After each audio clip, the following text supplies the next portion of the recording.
Andy, y continuando, digamos, con el tema de la ley de transparencia patrimonial, en resumen, ese era el tema inmobiliario. Eso último que tú hablabas, entiendo que la naturaleza del cálculo de la ganancia de capital debería venir por ahí. Debería decir, bueno, si tú lo estás vendiendo por encima de lo que es un precio de mercado, ahí aplica una ganancia de capital. Pero si no, no. Pero entonces es más importante todavía que la DGI use precio de transacciones y que quizá establezcamos un periodo de ajuste para todos estos cambios. Sí. Okay, ganamos todo.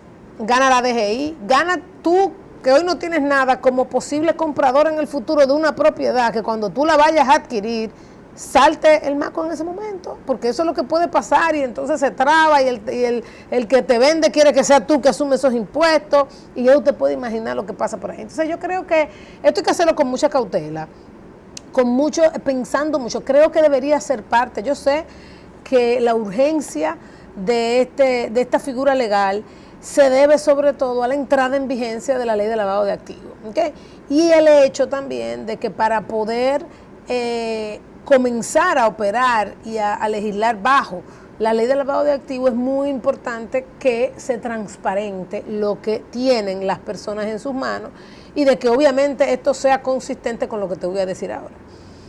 Hecho esto, hoy en día la DGI no solamente va a tener la información correcta, que ya la tiene, de hecho, una cosa que tenga que utilizar la de catastro, otra cosa que tenga una buena aproximación de cuánto es el valor de la propiedad que tú debes tener hoy en tus manos. Pero además de eso, la DGI tiene la historia de cuánto tú has pagado de impuestos. Entonces ahí claramente viene un segundo paso.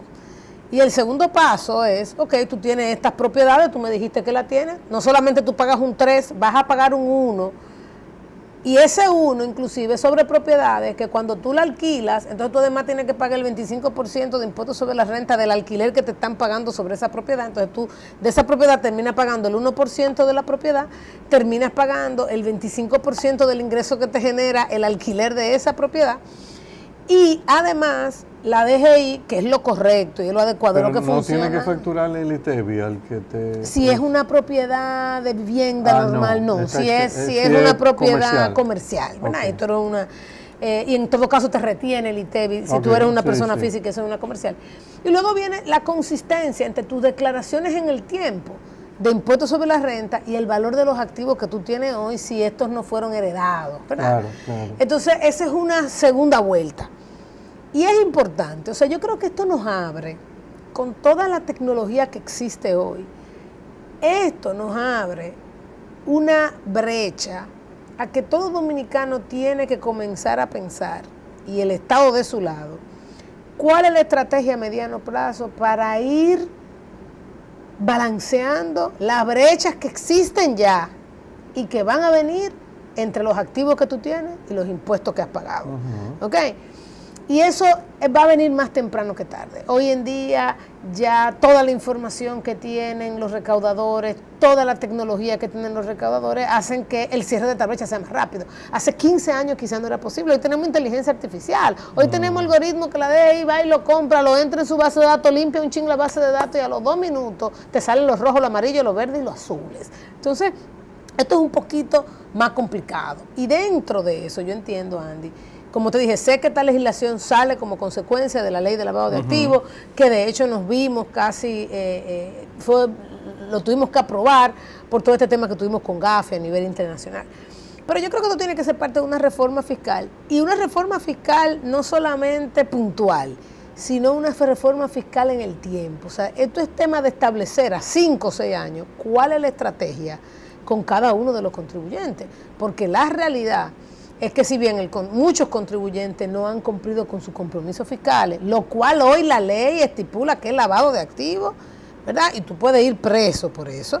Entonces tú me sacas esta legislación, me estás dando el beneficio de que venga y me ponga al día, pero eso viene entonces en una segunda vuelta con el tema de los ingresos. Entonces yo creo que es algo que tenemos que hacer de manera consciente. El otro tema que tú también trataste, el tema de los otros activos que no son los activos inmuebles, sino que son los activos financieros. Y de hecho, es algo interesante, porque como tú bien decías, no mira los que hacen declaraciones juradas. Pero dentro de todo esto tenemos los que hacen declaraciones juradas, los que no hacen declaraciones juradas y los empleados.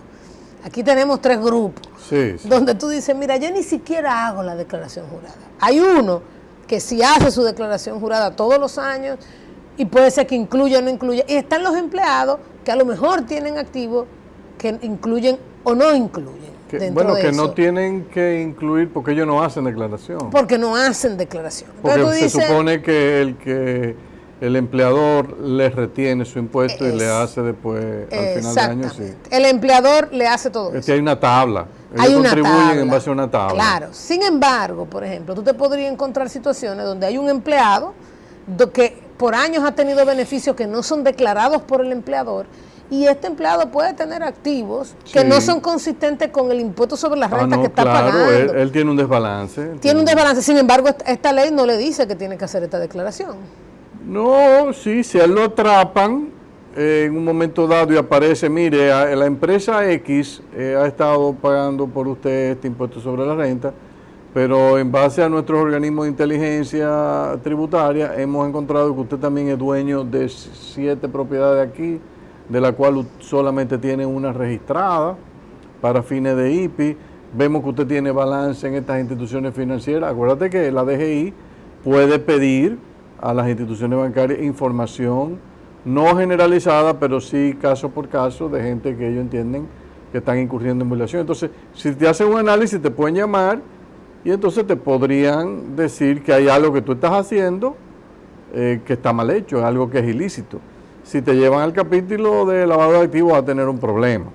Yo pienso que el espíritu de DGI lo que quiere es que la gente sea transparente, o sea, y que primero aquí no hay cárcel suficiente en el país, es inmanejable, o sea, porque hay que tener los pies en la tierra, o sea, si vamos a meter preso a todo el que ha tenido una falla, pues entonces aquí habría que paralizar la visita sorpresa, paralizar el 4% del PIB de educación y empezar a hacer cárceles por toda la provincia. Pero entonces ese no es el objetivo.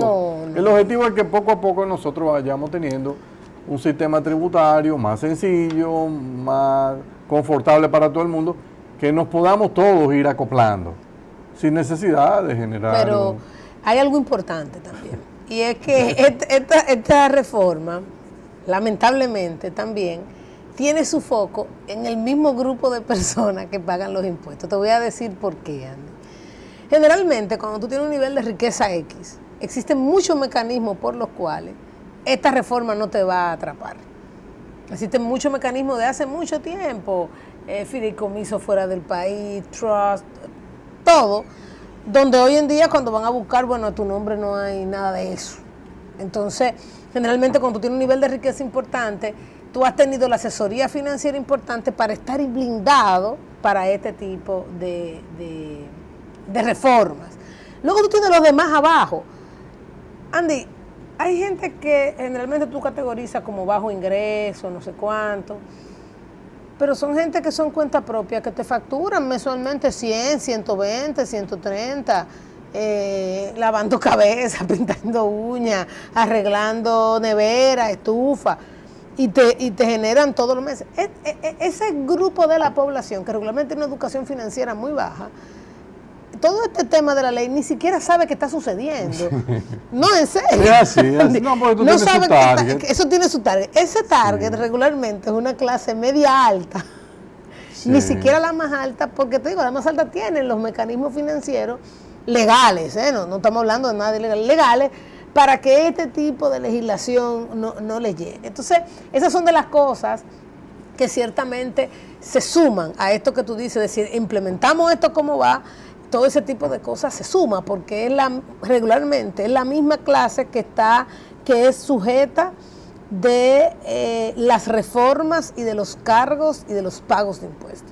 Y ahí entonces yo caigo a donde siempre caemos, que es lamentable. Pero es el tema de sentarnos a hacer una reforma fiscal donde abarque a todo lo que pueden pagar y no aquellos que no tienen los mecanismos para dentro del ámbito legal tener una tasa impositiva o una carga tributaria más baja. Entonces yo creo que desde esa perspectiva, si tú me preguntas a mí, de esa legislación, yo creo que es un avance y es algo que tenemos que hacer. Ser transparente no es una opción. Que ser transparente debería ser lo normal y lo natural. Sin embargo, tenemos que ser transparentes todos y tiene que ser de una manera equitativa. Entonces, hemos avanzado y estamos avanzando mucho del lado fiscal en recaudo, en identificar a las personas, pero la estructura tributaria que existe es la adecuada para esto, ¿no? Entonces son cosas que yo creo que tienen que avanzar en paralelo. Yo aplaudo todas las iniciativas que están saliendo porque son iniciativas legales adecuadas. Este tema de la transparencia, de la ley de lavado, yo creo que nosotros como dominicanos debemos aplaudir estas iniciativas. Era ahora, nosotros no tenemos que entrar en este tren y nos tenemos que entrar todos. Pero también yo creo que tenemos que hacer una estructura tributaria adecuada para toda esta modernidad legislativa. Más equitativa, porque por ejemplo, hay personas físicas que son dueñas de empresas acogidas a regímenes exentos de impuestos. Entonces tú lo oyes en los debates que te dicen, no, nosotros no podemos pagar impuestos sobre la renta, eso, no, este sector no aguanta eso, esto sería el fin del mundo, sería una catástrofe. Y le han vendido la idea a la clase política de que los sectores en los cuales ellos están, si tú lo pones a pagar el impuesto sobre la renta, incluso el impuesto sobre dividendos, colapsa. Y yo no lo entiendo, porque esas mismas personas físicas que dicen que parecería que ganan muy poco y no pueden pagar nada, que el margen, tú lo ves que se construyen viviendas, que si Piketty viene a Dominicana y la ve, dice, bueno, pero aquí hay un problema grave, porque son viviendas de 15 y 20 millones de dólares. Entonces, cuando tú ves eso, tú dices, entonces, este señor que tiene esta propiedad aquí, de 20 millones de dólares, que no paga impuestos sobre la renta porque él está en un régimen de exención, me dice que si le ponen impuestos sobre la renta, él colapsa. Pero en cambio, uno que vive en una vivienda de 200 mil dólares, o sea, el 10%, ¿qué es el 10%? El 1%, está pagando. Entonces, por eso es que hay mucha gente que dice, esto no es equitativo. Aquí hay algo que debemos, entre todos, sentarnos a buscar un balance, porque el sistema que tenemos, este sistema que tenemos, hace unos días estaba leyendo yo un trabajo que escribió W. Arthur Lewis, que fue Premio Nobel de Economía, hace ya muchos años, sobre el tema de los impuestos y el gasto público. Y él explicaba, mire, olvídese y no le dé vuelta. Con menos de 20% de presión tributaria ustedes no van para ninguna parte. Le decía a todos los países emergentes del mundo, si ustedes quieren comenzar a avanzar y a progresar, van a necesitar 20%. No le den vuelta y le hacen la estructura de cómo debe ser. Nosotros andamos en 14 y habemos un grupo que estamos contribuyendo y hay otros grupos que son los privilegiados que dicen que ellos no pueden contribuir. Y ahí es que va a haber que sentarse en la reforma. Porque aunque dicen que se va a hacer una reforma que es neutral, bueno, neutral para los que están pagando deberían recibir ciertos respiros, sectores que están sobrecargados. Así y es. Sectores que no pagan nada deben prepararse para hacer algún tipo de contribución. Hacemos una pausa.